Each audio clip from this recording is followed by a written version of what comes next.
Dados sallu ala Nabi Muhammad. Dados hadis menika menceritakan Kanjeng Nabi sallallahu alaihi wasallam.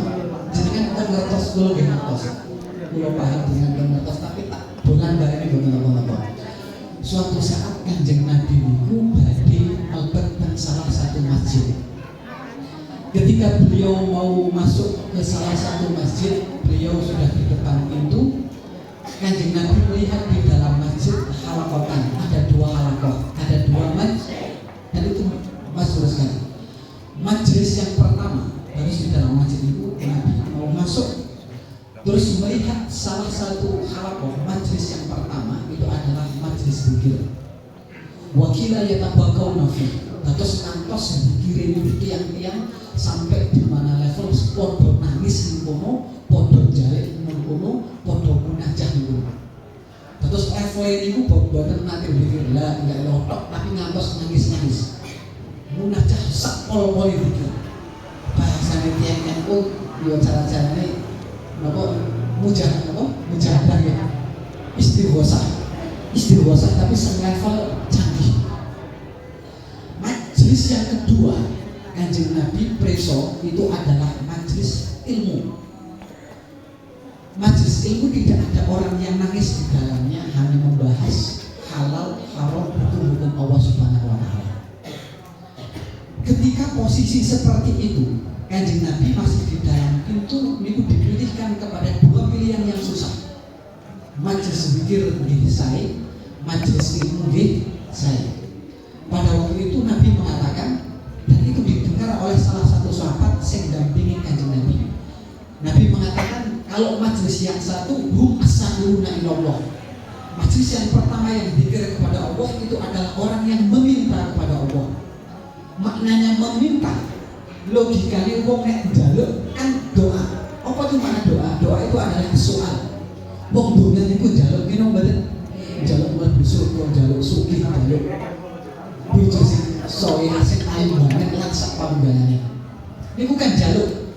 Doa itu adalah permintaan, penjalukan. Ketika doa adalah permintaan, maka bagi Allah Subhanahu wa taala menang yujibu aulan yujib ala masya. Ketika ada orang yang doa, logikanya Allah menang untuk mengabulkan atau menang untuk tidak mengabulkan. Dino betul. Jenengan gadah sesuatu diminta oleh orang, boleh gak jenengan memberi? Boleh gak jenengan menolak? Maknanya adalah bahwa ketika ada orang yang berdoa dan minta kepada Allah, maka hak bagi Allah untuk menolak atau hak bagi Allah untuk mengijabahi. Sementara majlis yang satu, orang-orang wong sing njaluk, orang-orang wong sing mikir. Sing dibahas ini halal, ini haram, oh carane madang, carane panganan ini dari halal berikut, sholatnya dan benar berikut, wudhunya dan berikut, carane berwajib, yang dibahas seperti itu. Tapi karena yang dibahas itu adalah ilmu adalah refleksi daripada kitab Allah dan sunnah Nabi SAW, maka setiap huruf yang dibahas itu mesti diterima oleh Allah Subhanahu wa taala. Maka ada dua pilihan bagi Kanjeng Nabi. Yang pertama pilihan majlis yang pertama bisa diterima dan bisa ditolak. Majlis yang kedua mesti diterima. Jangan pilih budi. Mesti diterima, itu yang dipilih oleh Kanjeng Nabi. Maka Nabi tidak memilih majlis zikir, tapi Nabi memilih majlis ilmu. Di situ Nabi mengatakan innama itu mu'alliman. Jadi sesungguhnya saya itu diutus oleh Allah Subhanahu wa taala mu'alliman, kon ngajari, kon mulang ngaji. Dan saya melihat di sini semuanya itu dari rumah itu bukan untuk sekedar lapangan, tapi untuk ngaji. Bila saya ngatur dan kula boten ngajak panjenengan menapa ngeling-elingaken. Mbok menawa pengilingane kula bener mbok boten. Ketika ada majlis Lailatul Istimewa, jangan diniati sesuatu kecuali kita mengawali untuk thalabul ilmi. Buat majlis itu, karena itu majlis yang dipilih oleh Kanjeng Nabi melebihi majlis yang lain. Loh, tapi kan saya sudah tua, mosok wis tua kok ngaji terus sakumbangane. Ini buat masyarakat kali betul nggih.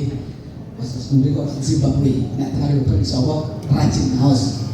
Kanjeng Nabi itu yuswane niku 63 tahun.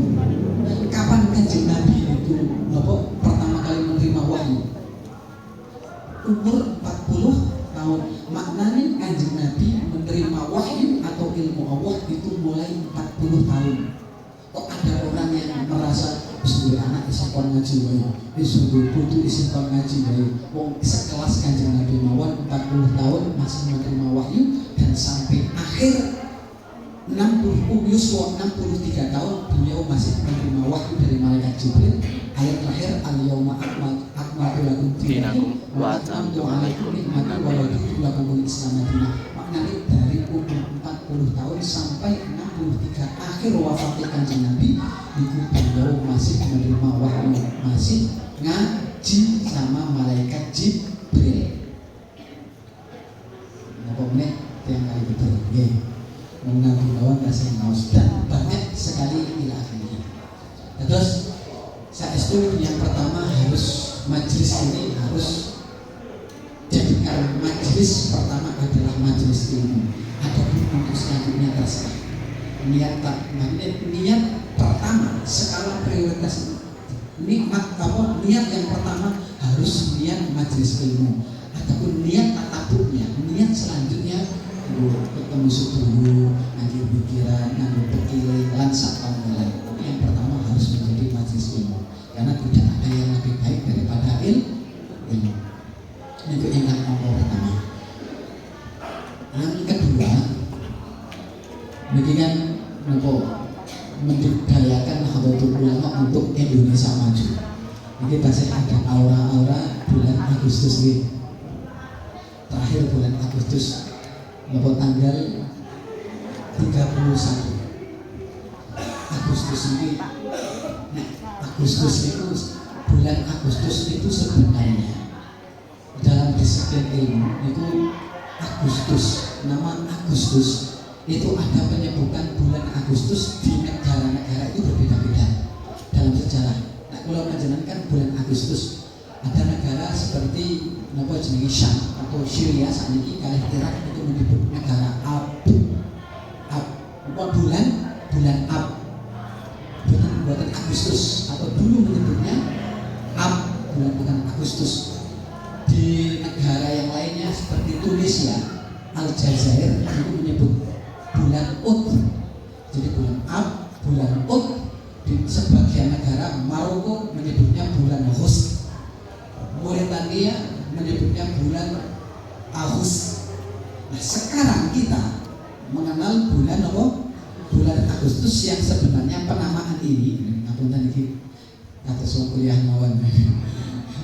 Jadi ada sebenarnya kata Agustus itu diambil dari Imperator Romani atau Kaisar Romawi. Jadi dalam sejarah kerajaan Romawi itu ada kaisar yang paling keren dan berpengaruh, namanya Octavianus Augustus. Nah, kemudian nama ini diambil dari nama Octavianus Augustus ini, yang maknanya adalah yumassilu al-quwwah wan nar. Yang makna Agustus itu adalah representasi dari makna kekuatan dan api. Makanya Agustus itu sejane hari untuk kuat dan semangat. Meskipun sudah menjelang akhir 31 kan batasannya pakai sampai jam 12 kalau Agustus Masehi kalender Masehi. Berarti semangat harus mulai dari sekarang. Meskipun ada sebagian keyakinan kados wong Cina ke pemikiran orang Cina dahulu itu mengatakan bulan Agustus itu adalah Syahrul Laknat. Syahrul Laknat, bulan yang terlaknat. Kenapa bulan yang terlaknat? Karena versi mereka mengatakan di dalam bulan Agustus itu mereka meyakini laknat Tuhan itu ada di bulan Agustus. Al-asbah takhruju minal jahim li talabil marah. Jadi bulan Agustus itu disebut sebagai bulan di mana para setan-setan, hantu-hantu itu keluar dari jahim, dari neraka jahim itu untuk li talabil marah, untuk mencari objek Makanya dalam keyakinan wong Cina itu biasanya bulan Agustus itu bulan sing nopo? Bulan sing paling diwedeni. Tidak mau menikah di bulan Agustus, tidak mau buka bisnis di bulan Agustus karena seperti itu. Mulai tanggal 16 sampai 14 September. Terus ini pertengahan wong Cina tidak mau apa-apa. Orang Brazil mengatakan bulan Agustus disebut sebagai amul hazan. Tahu nopo bulan kesedihan. Padahal kita bangsa Indonesia itu mengalami penjajahan sekian ratus tahun yang sangat lama sekali dan diberikan kemenangan dan kemerdekaan oleh Allah Subhanahu wa taala itu pada bulan apa? Agustus. Maknanya nopo wadakirhum bi ayyamillah. Al ayyam kulluha kabeh hari itu dari Allah Subhanahu wa taala. Tidak maknanya ketika orang Cina, ketika orang Brazil, orang mengatakan bulan Agustus bulan yang penuh ini ojo nglakoni iki ojo, tidak ada di dalam Islam. Al ayam kulluhillah kabeh dina niku ndek Allah Subhanahu wa taala. Sapa wong sing semangat, sapa wong sing rajin, dia yang bakal memanen yang kebaikan tersebut. Maka dari itu kenapa Allah Subhanahu wa taala memberikan kemenangan yang sangat luar biasa, memberikan istiqlal kemerdekaan untuk bangsa Indonesia untuk mengatakan tidak akan pernah ada siapapun yang mampu untuk merubah eksistensi hari ini hari apa enggak, hari semuanya milik saya kata Allah Subhanahu wa taala. Maka dibuktikan kita diberikan kemerdekaan pada bulan Agustus. Maka kita harus ingat hari-hari Agustus wadakirhum bi ayyamillah, iling hari wabil khusus hari di mana kita diberikan kenikmatan oleh Allah Subhanahu wa taala. Terus seperti akad di awal, kula mboten badhe maring mauidhah, kula namung badhe criyos mawon. Jadi napa? Nanti suatu saat ada seorang ulama, ada seorang syekh besar. Dia datang dari Syam, sekarang menjadi negara Syria atau Suriah. Ngertos kemudian Bu?